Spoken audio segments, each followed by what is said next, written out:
नमस्कार दोस्तों, मैं मीना के गीत यूट्यूब चैनल में आप सभी का दिल से स्वागत करती हूँ। और आप सभी का स्वागत है सुजीता यादव ऑफिशियल के चैनल पे। मैं आप सबके बीच में लाना चाहती हूँ सोहर उठान गीत। ये हमारी सोहर उठान गीत जाएगा मीना के गीत यूट्यूब चैनल पे, सुजीता यादव ऑफिशियल के चैनल पे जाएगा। आप लोग सुनिएगा और इतना इतना दुलार प्यार दीजिएगा और प्यारा सा कमेंट कीजिएगा। ये बहू जो है किस तरह सास ननद की मज़ा ले रही है सोहर उठान गीत में। इसके आगे मैं गाना के माध्यम से सुनाऊंगी।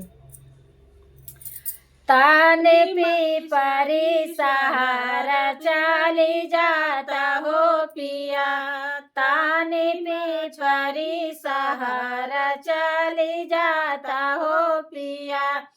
तानी सोठ गुड़ मिठाई ले आता हो पिया, तानी सोठ गुड़ मिठाई ले आता हो पिया।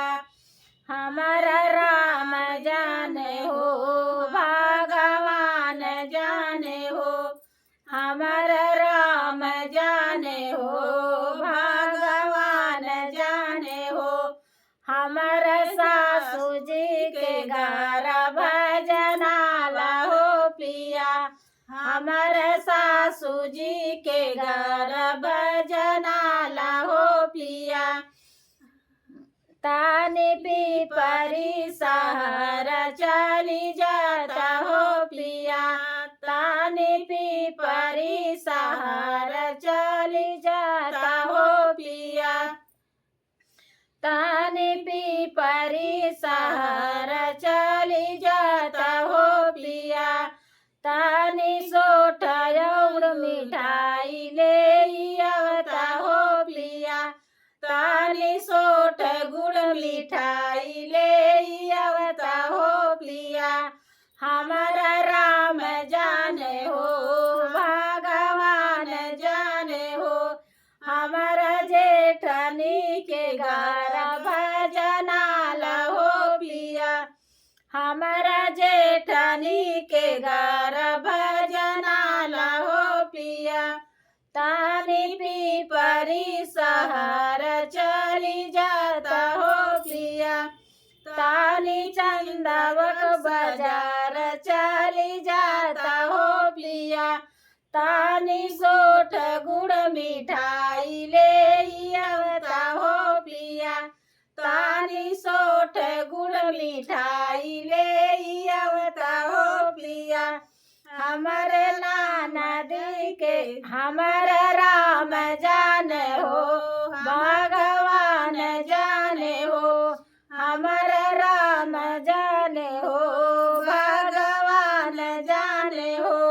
हमारा नाना दी के घर भजनाला हो पिया, हमारा बाबू जी के घर भजनाला हो पिया, हमारा बाबूजी के घर नवाचारी सहारा चली जाता हो पिया, तानी पी सहारा चली जाता हो पिया। तानी सोठ गुड़ मिठाई ले आता हो पिया, तानी सोठ गुड़ मिठाई ले आता हो पिया। हमारा राम जाने हो भगवान जाने हो, हमारा राम जाने हो भगवान जाने हो। मोर पड़ोसनी के घर भजनाला हो पिया, मोर पड़ोसनी के घर भजनाला हो पिया। तानी मछली सहारा चली जाता हो पिया, ताने पतरही बाजार चली जाता हो पिया। हमारे नाना दी के घर भजनाला हो पिया, हमारे गोतनी के घर भजनाला हो पिया, हमारे सासू जी के घर